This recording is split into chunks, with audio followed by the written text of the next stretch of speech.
Ključna ugotovitev priporočila Sveta Evropske unije poti izpopolnjevanja nove možnosti za odrasle je, da posamezniki z višjo izobrazbo oziroma višjim nivojem spretnosti živijo bolje in dlje. Prag je 4. raven EOK, v Evropi pa je pod tem pragom četrtina prebivalcev. Preden si ogledamo statistične podatke o izobrazbi prebivalstva in ravneh spretnosti odraslih v Sloveniji, prevedimo, kaj pomeni 4. raven EOK v slovenskem sistemu. Evropsko ogrodje kvalifikacij za vseživljenjsko učenje, EOK, omogoča primerljivost ravni kvalifikacij med evropskimi državami. EOK razvršča vse kvalifikacije v 8 ravni, slovensko ogrodje kvalifikacij SOK pa v 10. 4. raven EOK pri nas pomeni 4. in 5. raven SOK, torej srednjo poklicno in strokovno izobrazbo. Po podatkih Eurostata je imela leta 2018 kar četrtina odraslih med 25 in 64 letom v evroobmočju le nižjo srednjo šolo ali manj. V Sloveniji je takih odraslih 11,9%. Preverimo še podatke Statističnega urada Republike Slovenije. Leta 2019 nas je v Sloveniji prebivalo 2.089.310, okoli 15% mlajših od 15 in okoli 20% starejših od 65. 100 in več let je imelo 70 prebivalcev in 130 prebivalk. Leta 2018 nas je imelo manj od poklicne srednje šole 25,4%.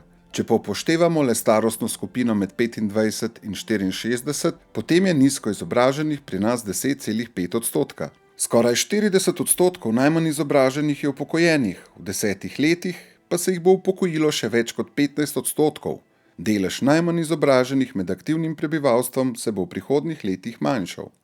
Kakšna pa so znanja in spretnosti prebivalcev Slovenije? Raziskava Organizacije za gospodarsko sodelovanje in razvoj o znanjih in spretnostih odraslih je merila, kako odrasli obvladujejo 3 ključne spretnosti za obdelavo informacij. V Sloveniji odrasli dosegamo nižje rezultate od povprečja OECD. Približno 1 od 4 odraslih ima nižje besedilne in matematične spretnosti ter spretnosti reševanja problemov v tehnološko bogatih okoljih. Pri nas se kažejo tudi znatne razlike pri uspešnosti glede na starost, izobrazbo in družbeno okolje. Zmožnost razumeti in uporabiti informacije iz različnih besedil označujejo besedilne spretnosti. Slovenija povprečno dosega rezultat 256,4 od 500, 24,9% prebivalstva je na ravni 1 ali manj, 5,6% prebivalcev je doseglo najvišji ravni. Najslabše gre tistim z nizko izobrazbo in starejšim.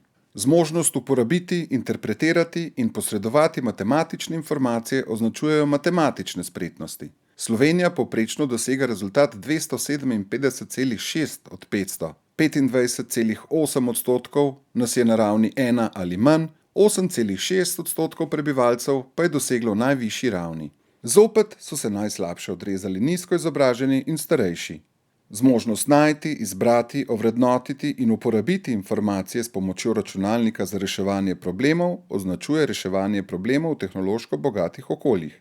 Skoraj polovica prebivalcev je na ravni 1 ali pod njo in le 3,7% na najvišji 3. ravni. Skoraj četrtina pa iz različnih razlogov ni izpolnjevala testa na računalniku. Ponovno izstopajo nizko izobraženi in starejši.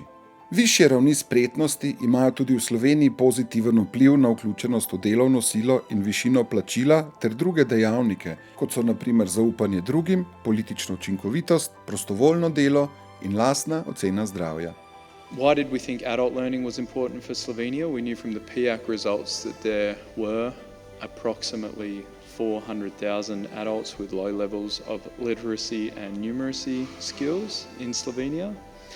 The gap in participation is very large for high and low educated adults in Slovenia, and it's one of the largest, if not the largest, in the European, out of European member countries. Also, the rate at which your population is aging sort of came up again and again in the report, and the implications that would have for the percentage of the population who are actively in work and contributing to the tax base and not drawing on welfare and social assistance, etc. The risk of tasks within jobs and jobs themselves being displaced by technology is quite high in Slovenia. So we thought For these reasons and many more, adult learning is important. Kako smo se poti izpopolnjevanja lotili v Sloveniji, pa si oglejte v naslednjem videu.